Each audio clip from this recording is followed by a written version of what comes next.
Yeah,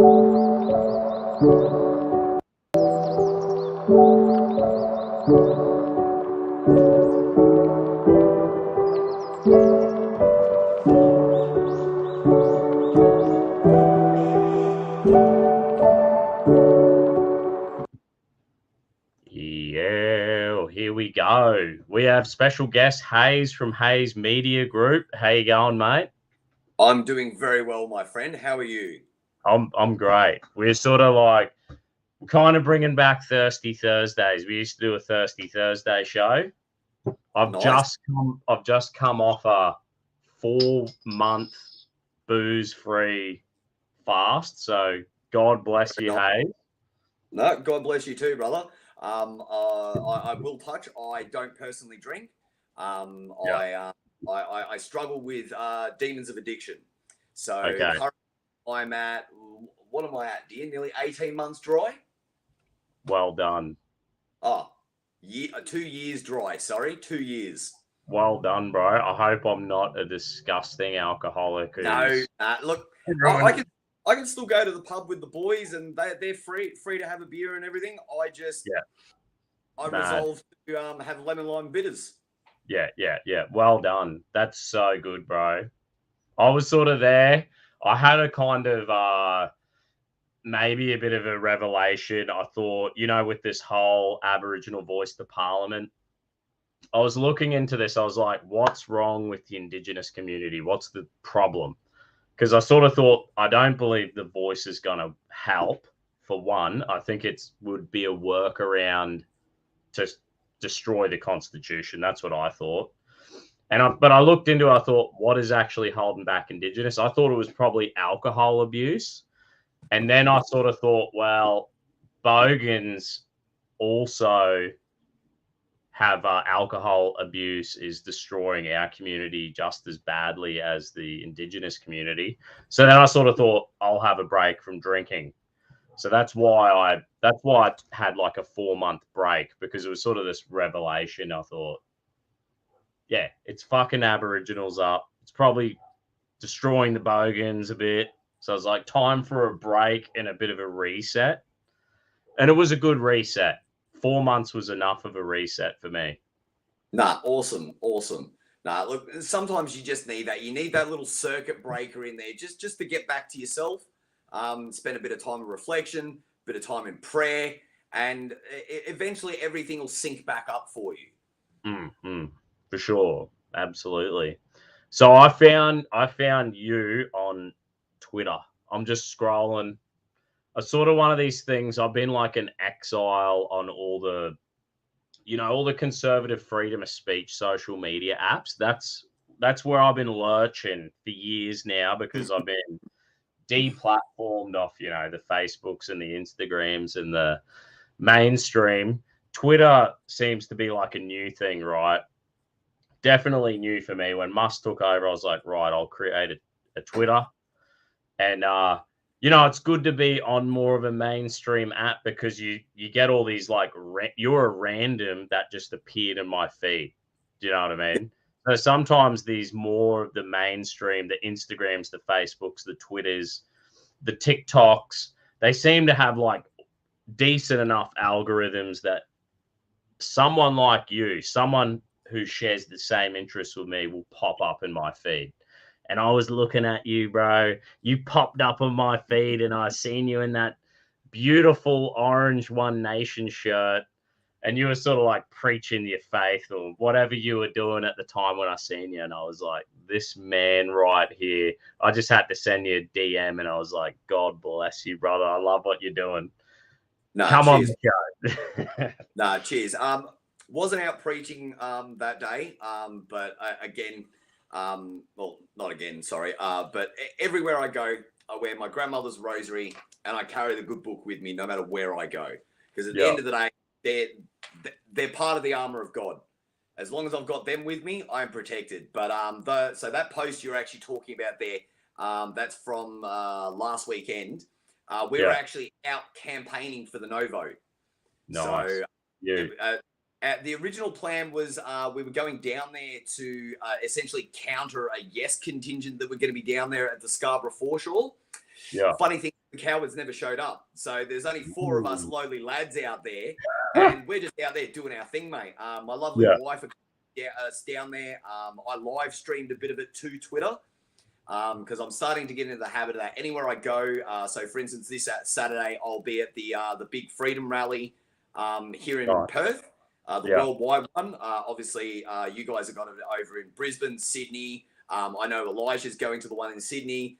Melbourne's having one. South Australia's, Adelaide's got one. I'm not sure about Darwin. I haven't read anything about Darwin or Hobart. Yeah. So, but yeah, we're going to be out there live streaming that because I feel for myself, well, I've always been a bit of a live streamer. My original background is I was just a video game streamer until I woke up. So I've always been very comfortable in front of the camera. And so I sort of want to bring a bit of that back to my platform. Plus, it also gives the people that advantage of they're not getting any sort of twisted reality, whether it be my narrative or the mainstream's narrative. They're getting that raw footage dump where they could go, hey, no, that's not how it happened. I watched it on this dude's stream, and this is how it actually played out. Yeah, for sure. He's fine, brother. Just leave her. That's like, you know, heaps of times I went to all the freedom rallies, Brisbane City during COVID, and like, dude, the lies from the media were insane. Like when you're there with the people, and the people are just, I would be like doing man on the street for censored TV. I'm talking to everyone. G'day, how you going, mate? Everyone's so friendly. Like there was no pressure for me to ever agree with anyone.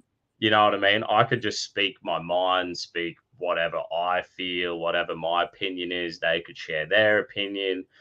All good, man. No drama. And then you watch the media and it's like these bigoted freedom protesters, like, you know, just twisted, making it out like, you know, but it was hilarious because once the mainstream media started like lying about the freedom rallies, and then like as they turned on it, as they did at the very beginning, like you'd get the old ladies and stuff, like they'd be like, Channel 9 fake news, and they'd just be arcing up at the like mainstream media reporters, and you're just like, yeah, like I got some good footage of me be like, fake news, and there's just like 1,000 people around the Channel 9 crews just like fake news. Mad times. Yeah, no, look, the mainstream are very, very good at it. I've had a few run-ins with Channel 9 here in Perth, actually. So what really kicked off my career, per se, in doing what I do now was the Drag Queen Story Hour protest back in May in the heart of the CBD. Now, I went down there and I live streamed to my Twitch because that's all I had at the time. From there. Nice. Now, look, yeah, we had a couple of guys that are out there Bible bashing, using it as a weapon sort of thing, rather than preaching the love that we are actually taught in the Bible. Yeah. One jackass that popped out with a Nazi salute screaming, "Heil Hitler." Now, he was moved on very, very quickly by 4 of us in the crowd. I know this for a fact because I was one of the 4. It's like, mate, that shit's got no place here. On you go. So we turfed him. But then we come home because obviously I'd seen the news crews around, and we're flicking through all the news, and Channel 9's referring to us as hateful and hostile. Now, there were only about 8, maybe 10 blokes in the entire crowd. The rest of the crowd were mothers with their children, elderly grandmothers, a few grandfathers. It's like, how can you pull that? Thankfully, because that was the moment I got radicalized, because I'm like, this is disgusting. Why are we leaving it to our women to be on the front line of this fight?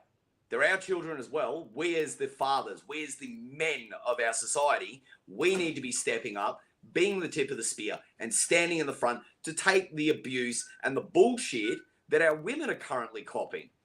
So it was at that point, it snapped with me. So I said to my wife, I said, no, that's it. That chaos and disorganization that was the one in May, I'm not having a repeat of that. I knew there was another one coming up in June. So myself and a lovely woman that reached out to me on Twitter that I now work with exclusively. I won't name her on here just to protect her anonymity. She tries to keep a little bit anonymous just because of her chosen profession. She reached out to me and we started organising the next one in the June. So Sweet. I promoted it. We gained a fair bit of traction to the point that the Rainbow Mafia came out in full mobilisation on the day with about 150 to 200 counter protesters.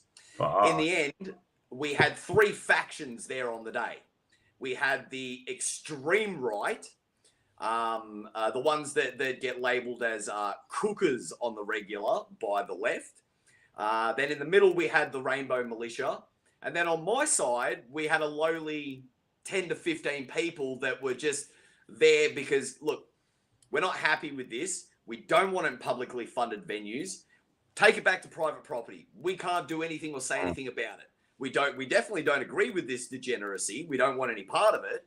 But if you're doing it behind a privately, if you're doing it inside a privately funded venue behind closed doors, there's literally nothing we can do about it in a free society. So I was happy with that, and that's what we managed to achieve on the day, which I still wear as a great point of pride, was we actually achieved what we set out to do on the day. Nice. So at that point, I actually met with the Channel 9 reporter, Kelly Williams, I believe her name is. So I had a good yarn with her before she started turning cameras and everything on. And I explained to her what the situation was. I said, look, that side are your extremists, your Rainbow Militia, and I'm actually the organizer. I'm the guy that pulled almost $1,000 out of his own pocket to get this going and to get it done right. And she was like, oh, right. And I told her straight up, I said, I wasn't happy with the way you portrayed us back in May because you guys, Channel 9, literally called us hateful and hostile. So it did me just engaging like that with the mainstream was advantageous for us because then she actually did a full interview segment with me, just a couple of minutes, few questions. They used the entire interview in the 9 national news edition. So even my daughters, obviously I'm in Perth, Western Australia. My daughters are with their mother over in Brisbane. And so they even managed to see me on the news. So I was rather proud of that. And if you're just quickly, if you are watching, girls, hi, I love you. God bless. Sweet, bro. It's always mad. I remember my first time ever getting on the mainstream news, and it was a One Nation event in Ipswich, and it was men's mental health. And it was 21 fathers a week commit suicide, and they were saying something to do with, a lot of it has to do with they're not getting equal access to their children. So this was like a barbecue put on to raise awareness. Malcolm Roberts from One Nation came, and dude, it was the unions came to counter protest it, and the mainstream media rock up, and they're just like, this is a misogynistic barbecue. Wow. Not like there was just like guys rocking up who were like raising awareness of this horrible statistics. Like, we'd like to see something done about it. One Nation, Pauline Hanson and Malcolm Roberts were talking in Queensland about getting equal access for fathers for their children. So it was completely relevant. It was like, this is something we see as a problem. We want to practically do something. Here's a men's group that's raising awareness, and the mainstream media rocked up and was like, you're a bunch of misogynists. I was on the news because I was like, they sort of like fronted Malcolm while he's at the barbecue. He's like flipping snags on the barbie, and they like rush him, bro. And it was like they almost like pushed him over onto the barbecue. And I was like, hang on a minute here. Can you just back up? Like, this guy, this Malcolm, I didn't even really know who Malcolm was then. This guy here, we're just having decent conversations. This is our barbecue. What are you doing here? pushing this bloke over a barbecue. You're the fucking, I sort of went off. You're the problem, you know, mainstream media lying and, you know, how come, Water. and bang, I ended up on the news anyway. So that was hilarious. Me and my mates were sitting watching, I don't know what we were doing. We were having beers on a Saturday night watching bloody an old RoboCop movie, and bang, pops up on someone's Facebook news feed, and it's like the Dusty Bogan Channel 9. But that was like, yeah, it is crazy when you get that first like little taste of, you know, it is exciting going to protests. Like I go do man on the street for censored TV, and dude, it is fun, especially for a bloke. Like blokes need a positive way to you know, decompress our natural instinctual like. And there's something about it, like it must be like reenacting like a combat or hunting scenario. There's like a heightened sense of something about being at a protest. I think it's really healthy for people, you know, because it's outworking something that needs to be outworked, but in a positive way without, you know what I mean, protest peacefully, obviously, but you still get a sense of community, and you're connected. You're back connected with your people. You're trying to do something positive. You're standing up for good values. It's like everything starts to connect and flow back. You know what I mean? Oh yeah, 100%.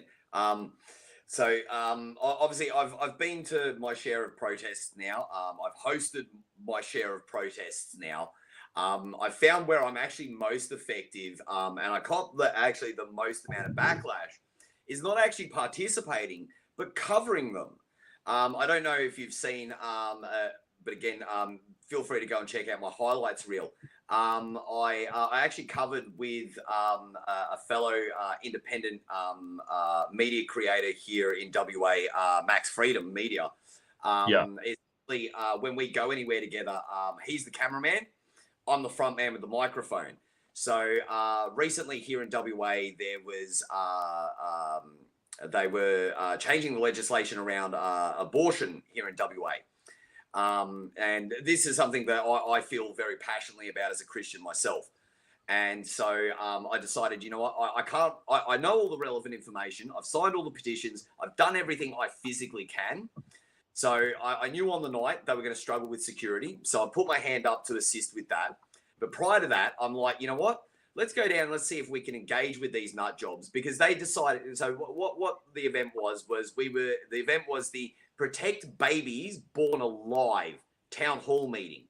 Now, the whole point of the night was to discuss how we go about getting the amendments passed that protect and will give medical care to, right. So as a preamble, since 2011, 31 children have survived the abortion process here in WA alone. Now, none of those children were given any form of medical care, but were just left to die of natural causes. Now, I don't know if you know anything about the abortion process, but it's absolutely horrifying. It is horrifying.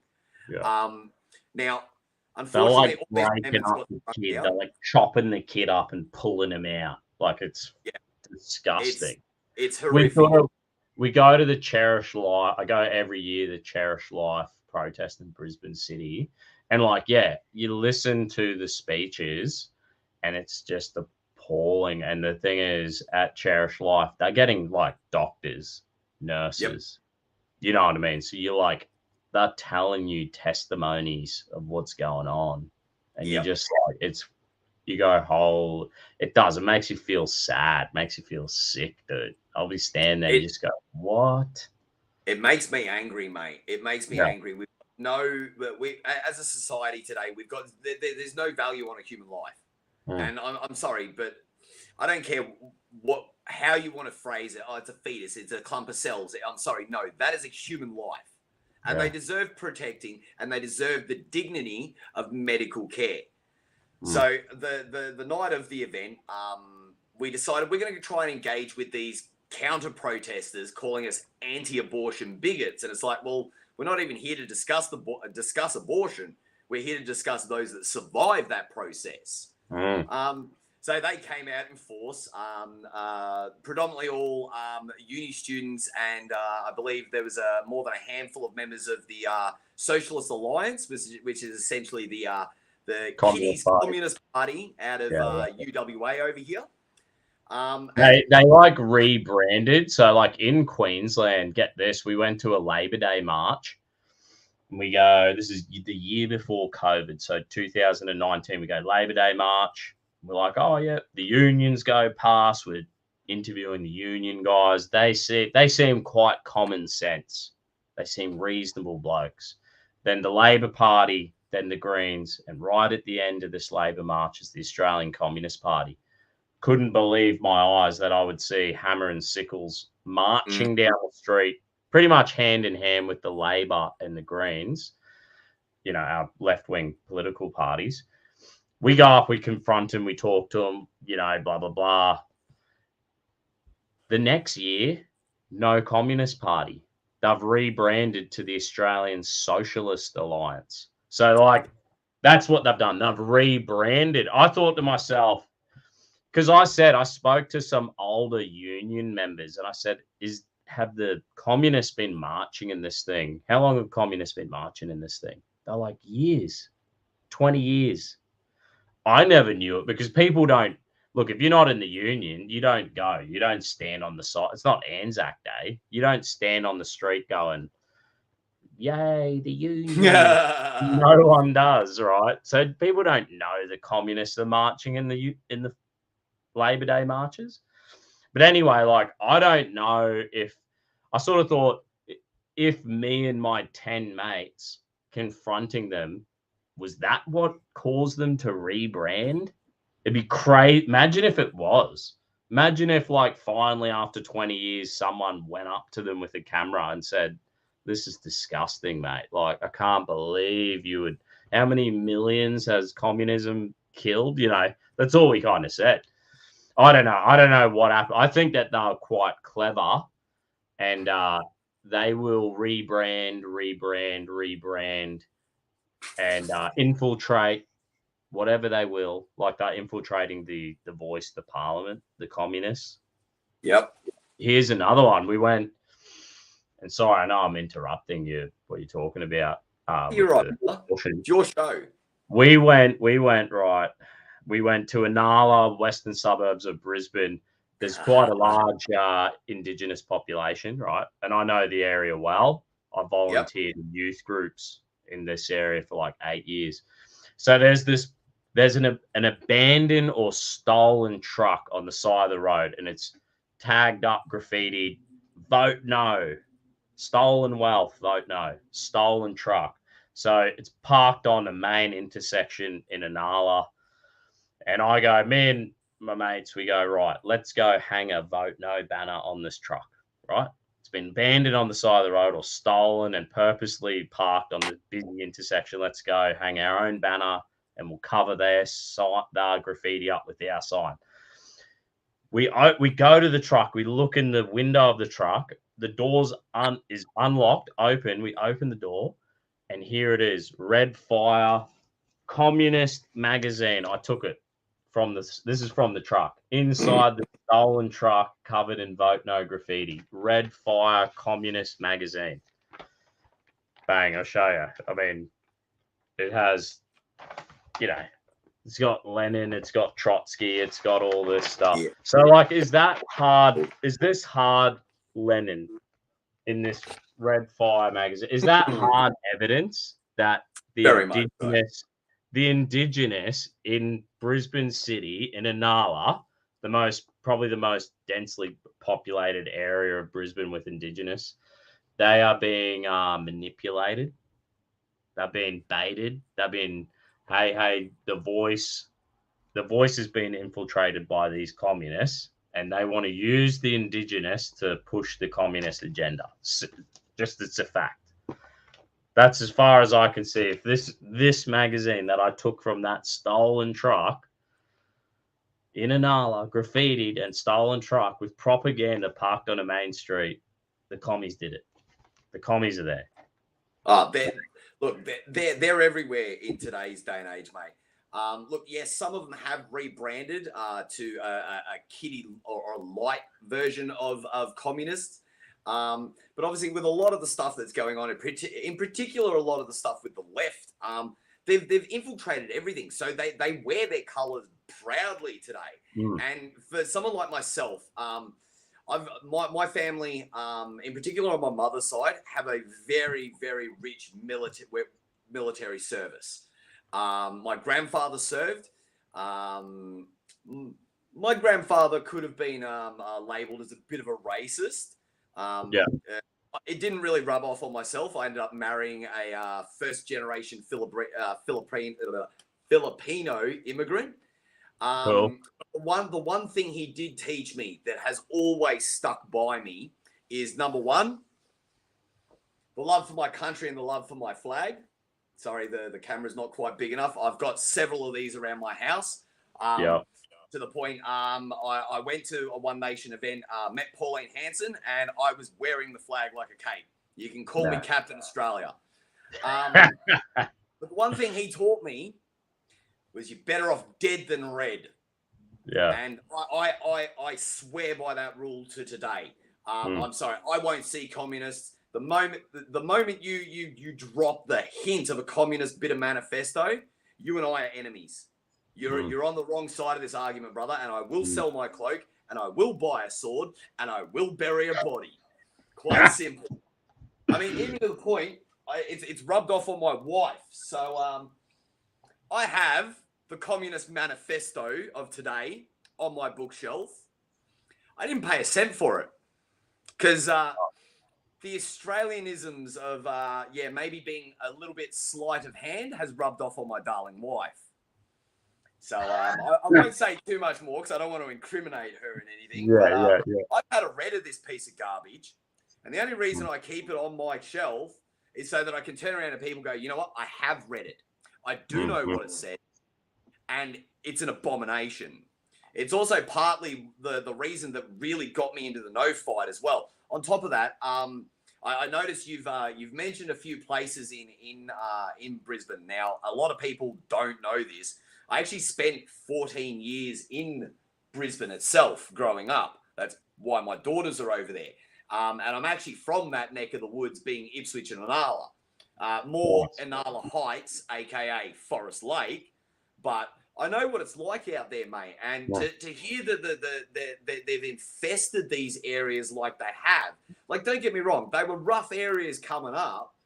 But you always had those handful of mates or those handful of guys that were okay and you could dialogue with and everything like that. So to hear it's got that bad out there actually makes my heart. It's not like, the thing is, like, I love Inala. Inala is full of, there's more Vietnamese people in Inala than there's probably, the same amount of Vietnamese as there is European Australians. And a lot of the Vietnamese in the area fought for South Vietnam. So they're anti-communist. And you'll see the Buddhist temples in Inala have the South Vietnamese flag, which is a yellow flag with 3 red lines, which this is the capitalistic democracy. These are the people who we fought with, the people who wanted freedom for Vietnam. They fled to Australia. They hate communism. I've gone to their protests. I've seen Vietnamese people marching in the streets of Inala saying, no to communism. We don't want it in Australia. And you see more Australian flags getting waved proudly by Vietnamese people at these protests in Inala. So they're fucking based. I love the Vietnamese in Inala. And like I volunteered in the youth group in the area, in the church, and like the young Indigenous, like, I'll tell you what, man, I love that area. And I just become mates with people. So if you can become a mate with someone, like the Aussie way, you just become someone's mate. Everyone's your mate. How you going, mate? How you going, mate? become the mate, become the friend, and you can, that's number one. And in Anala, doesn't matter where people are from, I can go down there and people be like, yo, Dusty, how you going? Like some Somalian. I've volunteered, bro. Like I've volunteered for One Nation, even in, say, Ipswich, Goodna. And I'll be standing there in the Greens and the Labor candidates. Ugh. And I'm there representing One Nation. And we're chatting. I'm chatting the Greens. I'm chatting the Labor. And, it's funny enough, it's the Indigenous, the Africans, and the Islanders always be like, Dusty, how you going? And these Greens supporters, they'll be like, I thought One Nation was racist. Why do all the minorities know this, apparent racist One Nation bogan? Because I go to church with them. That's the fact. Like I go to church with these people and they are my mates. They are my mates. Yeah, So, look, I think that's got a big bit to do with it. Anyone that's escaped communism doesn't want to see it again. No. And the church plays a really big part in that, because what everyone fails to remember is the first target of communism is usually always the bloody church. Because at the end of the day, they give us a way out. The big thing for me, and where I draw my strength from with it all, is my faith gives me purpose. For nearly 30 years of my life, I floundered with no purpose, no direction. The moment I picked up the book, the moment I started going back to church, all of a sudden, all these great things start happening for me. I mean, for instance, this interview this evening, I didn't expect anything like this, but again, he's watching, he sees what's in my heart, and he's rewarding me for it. All I went to work to do today was, my church reached out to me yesterday, actually, sent us an email saying, look, we're short on staples, so flour, rice, pasta sauce, all these sort of things. So I'm like, you know what? I've got the ability. Let's draw on the communities I'm involved in, and let's see if we can make something happen. So prior to getting the message to you, I'd already started putting the word out and everything like that. And I've got probably close to 100 donations worth of foods already. Oh. And it's like, I was just overwhelmed. I'm like, I didn't expect this to happen. And then you reached out to me this morning. I'm just like, God is good. Like I did. I had to stop. I had to take that couple of minutes and just stop and pray, because it's just like, the Lord blesses those that go and do works in his name. And a lot of people forget this. Like everyone wants to hate on the faith, and everybody just, you're a bigot, you're this, rah, you hate people, you spread hate, rah. It's like, show me where in the book it says I'm supposed to hate people. Because I'm pretty sure, especially in the New Testament, everything Jesus preached was about love and compassion. Not always. There were times where it was, no, we need to do something about this. I mean, let's be honest, he is known for flipping tables. It's crazy. Like, man, you think about in Jesus' time, there was like the religious nuts who were like, if you don't do this, you're on the out. And Jesus came and he was just like, hang on, you're hypocrites. And these people need, real faith and real spirituality. And I'm here to help them. So like now what we've got is the radical kind of political correct left-wing nutcases who are like, they're religious fanatics, as in nothing, your words, you're a bigot, you're this, you're that, you're not reaching the left standard of wokeness. So the thing is we're all right-wing extremists. The woke left considered Albanese a right-wing extremist. They consider, like that's sort of the crazy thing is we're not the right-wing extremists to these woke left mad crazy peoples. No. Albanese, our left-wing prime minister, he's the right-wing extremist. He's not good enough.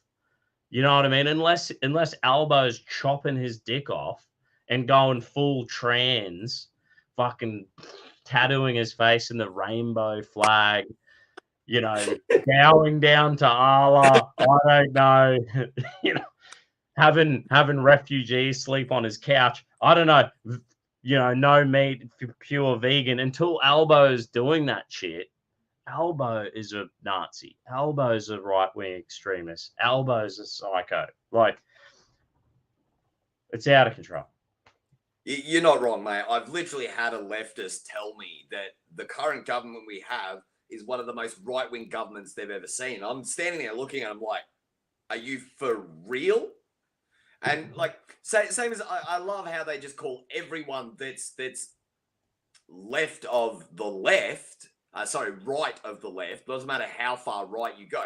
They love to call everybody Nazis, but they forget the Nazis were the National Socialist Party. They were literally left wing. Just because they espoused some right wing talking points doesn't mean they were right wing. And I actually find it incredibly offensive as someone. So I don't like to call myself a conservative, because at the end of the day, and it's very, very apparent here in this country, conservatives in the last 50 to 60 years have conserved nothing, not a damn thing in this nation. So I call myself a traditionalist, because that's what I want to see us get back to. We get back to faith, we get back to family, we get back to country. We start shrinking the size of our governments, right? That's the first thing we need to be doing. Like, honestly, our government, I actually saw an interview with Vivek Ramaswamy this morning on Hannity. And one of the things he wants to do, if he manages to get the ticket, is he wants to literally slash the headcount in Washington by 75%.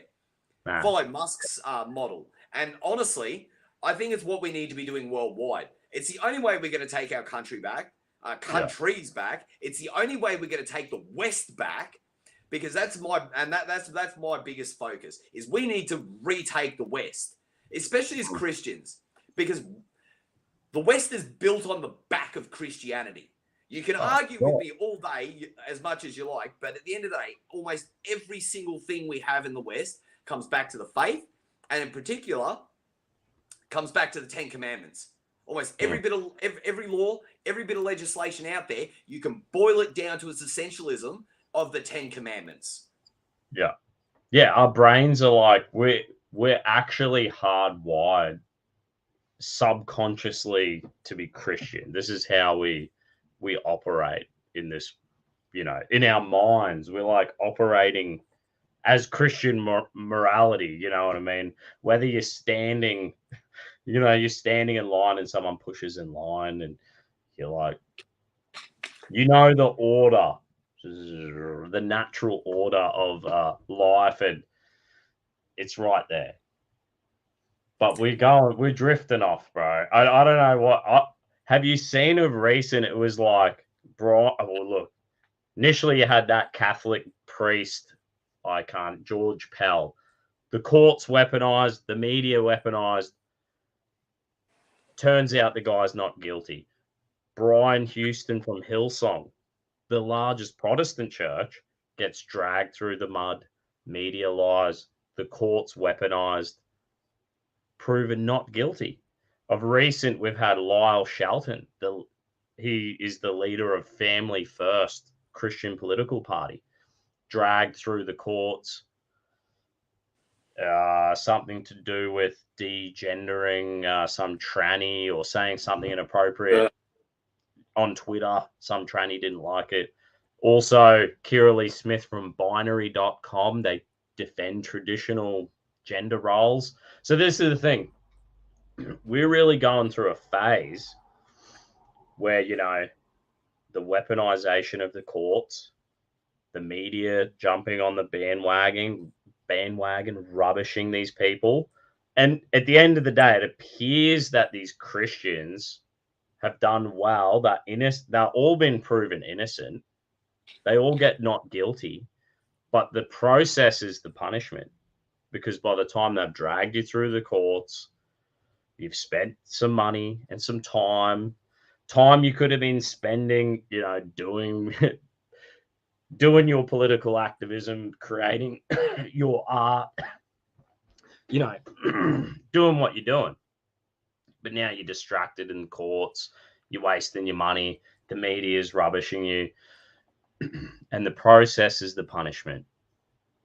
Now we're seeing look what happened, and then like that's just the church in Australia, and then we've seen it with Andrew Tate, same thing. We're seeing it with Russell Brand right now. Yep. We've seen it with who's that actor who got not guilty? Who Jack Sparrow? Oh bloody Johnny Depp. Johnny Depp.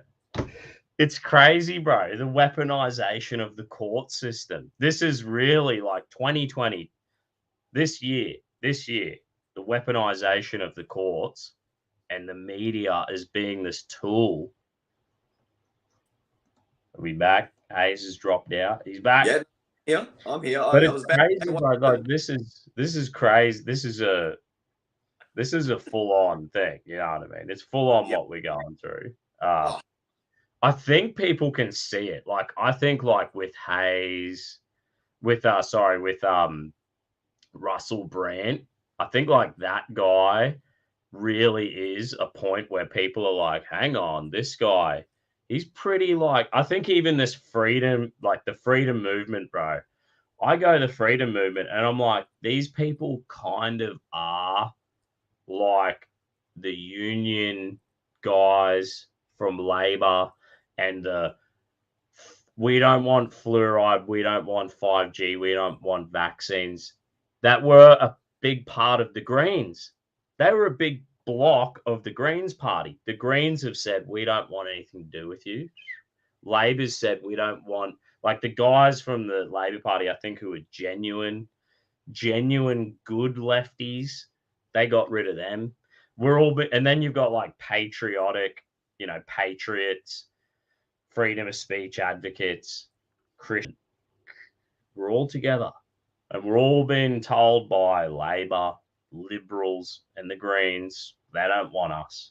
They don't want our values. You know what I mean? Oh, yeah, no, 100%. I do just want to go back to something you touched on there, in particular with Cardinal George Pell, may he rest in peace. Now, I remember exactly when he died because I was just starting to come back into my faith. I wasn't going to church or anything like that. I hadn't settled on where I was going to go. But I was starting to spend time with my Bible. Now, at the time, I was still pretty heavy in the whole video gaming, streaming. As you can see, there's still a lot of leftovers, but I can't bring myself to let go of the stuff I have behind me because some of it does hold sentimental value. And I remember in my Discord channel, I made a post in my Discord and I was like, may he rest in peace. And immediately, one of the guys I would consider a friend, I wouldn't call him a leftist, but he was someone that was very suckered in by the mainstream. And he was like, oh, but he was accused of, he was in court for rah, rah, rah. And I said, yes, he was accused of, and then acquitted. Oh, well, I said, mate, he was acquitted. That means not guilty. There's literally no crime to charge him with. At the end of the day, they hate every single one of us. Where if it's in particular, if you're straight, white, and Christian, you don't even have to be a male. Just straight, white, and Christian, you are the devil in their eyes, but in their pseudo religion that they have. Because at the end of the day, they've done everything they can to replace God with something else. And in today's day and age, it's the cult of the gender. I mean, you have a look at all the stuff we're doing around children in particular. Like once upon a time, that was a unifying force for no matter what side of the political spectrum you were on, was our children. Well, now the left want to sacrifice our children at the altar of the gender cult. And I'm sorry, but that was what snapped me out of it. In particular, and I'm sorry, I'm going to oust you here, honey, if you are watching, but the cult nearly captured one of my daughters. And that was where I woke up. There was a couple of other things that woke me up, like the COVID vaccine nearly killing me. The second jab, 12 hours after having it, I was being rushed to Midland Hospital having a heart attack. I nearly died that night. And in particular, that's what brought me back to Jesus. Because he just goes, you know what? You're still not listening, boy. I'm going to put you at the edge of death. And since Scary. then, like all the trials, all the tribulations he put me through, right? He let me go through those so that when the time came, my hearing was tuned to his voice and his voice alone. And that's what scares these people. Because, like, don't get me wrong, I get my fair share of backlash. Hell, even my darling wife, I barely ever put her in front of a camera because she doesn't want to. She's a bit camera shy. But that's not her job. Her job's to support me. My job's to get in front of the camera. But even she's received death threats from these lunatics. Whoa. It's ridiculous, mate. Like, and this is why, in particular, and I've surrounded myself predominantly with women because they're the ones that are in this fight. They're the ones that a lot of these fights affect the most because at the end of the day, they are the nurturers, they are the caregivers, they are the bearer of our children. So I do listen to a lot of their voices, and part of what I do is to go out so that they don't have to go and do it. Because the way I look at it is the big thing for me is, especially with my my more recent changes, primarily over the last 12 months, is for me, it's about showing my daughters the kind of man I want them to marry. Not the kind of man that they think they should be marrying because that's what society tells them. Because at the end of the day, society's got it completely twisted, and we're selling to our young men and our young women that you should be soy infused. You shouldn't have a jawline. Don't go and work out. That's actually bad for your health. Don't go and start a family young and work on creating a legacy because no. You need to go and be a wage slave for someone else. Like it's ridiculous how badly we've twisted the narrative. It's crazy, bro. But like, I know it's a crazy time, but it's like the faith that you have, like, look at the energy you've got, look at the passion you've got, look at across the country, wherever I go, the churches are, mate, my church is awesome. Every church I go to is great. I think Catholics and Protestants are getting on better than ever. I think there's a lot of unity. I think there's Christians are seeing each other as followers of Christ and denomination. We're not worried about denominations. And I think our faith is becoming real. And people are getting, I sit there and I always think like how much my faith has helped me. It helps me every day. It helps me while I've got 2 kids. And, when you don't have enough sleep, I'm a concreter. So it's like you always get an injury. Or they're always bringing home daycare germs. Or you're not getting enough sleep. And, everyone's going through this stuff. People go through this stuff. And you're buggered and you're tired. And in here, I've got something that helps me. Like Jesus said, I will go to the Father and I'll send another, the helper.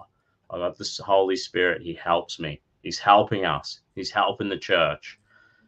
The word of God says at the last days, I will pour out my spirit, the helper. I think we're going to get a Christian jet. This is why I seen you on Twitter. This is what I thought. Thank God someone's out there fighting for the Bogans. Thank God someone's out there fighting for Australians. You know what I mean? This is what, like, I'm doing like a bit of a rebranding from, I was just the Dusty Bogan, and now I'm like changing everything to the Bogan Christian lobby. Because I think I need to be like, there's people like me. Someone invited me to church. Someone got me connected. And like the people who got me connected was like a Papua New Guinean dude, a Mexican guy, and an Aussie bloke, like a surfer dude. Good mates. Come to church. It was a Hillsong church. Come to church. And I loved it. Got my life. Got this thing inside of me, this help that I have. That's what I got. This thing that I've got, you can have, you spread it. You tell everyone. We need that to grow. That's going to grow. The spiritual help that the people have from inside out is how we're going to turn it all around. And it looks like we see the madness. We see the weaponization of the courts and the media and the lies and this world seems like it's upside down. But, we've got something in here, the helper, this spiritual help, what Jesus came to give us, help on this side, right here, right now. You can get help. And we can have that. More people can have that. Won't it be great? Won't it be great when we start to see more left wing, more, radical right wing, radical left wing politicians, all the people, the bogans, the average Joes, the more of us that get this, we're just gonna turn it right around. Look, there's definitely a revival coming, brother. I can see it everywhere I go. One of the most frequent things that happens to me when I'm out and about on the streets is because I've got a very unique look, as I'm sure you've seen. If I'm ever out doing any form of journalism or reporting or anything like that, I've got the sports coat, I've got the shirt, I've got the rosary, the Bible's in my hand, the microphone's in the other. The amount of times I've had people come up to me and they go, "So are you a minister? Are you a preacher? Are you a pastor? Like, what's it?" It's like, no, darling, I'm quite literally just a very, very proud man of faith. The big thing I find, and if I can just do a quick little plug, with the whole witnessing side of things, it comes from the works. It's actually the topic we'll be discussing. So I co-host a Twitter space every Sunday after church. So we come home, we're just emboldened with the righteous fire of the Holy Spirit, and we jump onto these Twitter spaces, and all we do is talk the faith. And in particular, this week, myself and my co-host, we will be diving into the witnessing side of things. Because I've definitely found one of the biggest things that helps bring people around to the faith is they see what I'm doing. They see the transformation in myself, and they're just like, wow, if just that tiny bit of faith can do that for this man, what's that going to do for me? What's it going to bring to my life? So that's really what we need. We just need more people to go and pick up their faith. Don't be afraid. God loves you. All you have to do, yes, it's hard work walking his narrow path, but at the end of the day, that everlasting reward that comes at the end of it is so, so worth it and so, so sweet. But the only way to get there is you have to put in the work. For sure. You do the work. I remember just like the other day, right? So I just had a hernia operation. I had 3 weeks off work. It was all good. I had a freaking awesome time with my family for 3 weeks, chilling. Family looked after me, extended family coming around and helping with the kids, go back to work.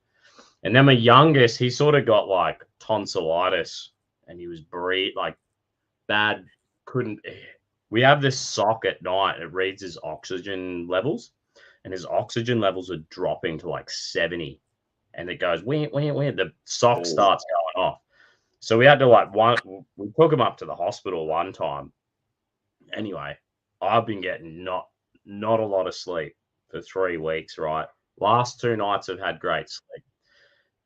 So, that was a big turnaround. But when you're like real tired, you get tired being a dad, these things happen.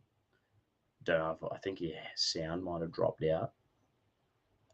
Anyway, you said something before. It was like you just need a mustard seed of faith, right? You just need a little bit. And even when I was like buggered, tired, can't hear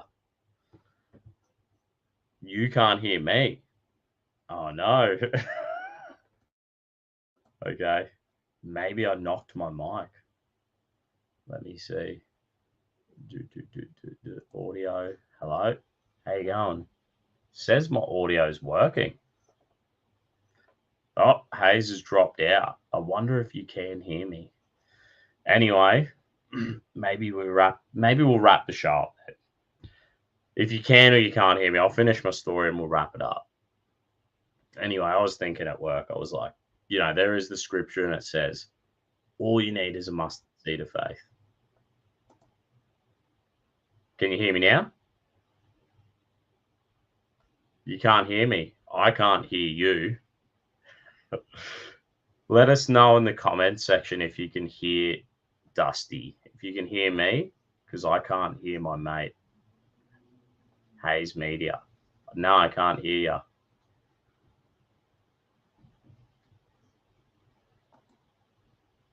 Edit mic settings. Echo cancellation.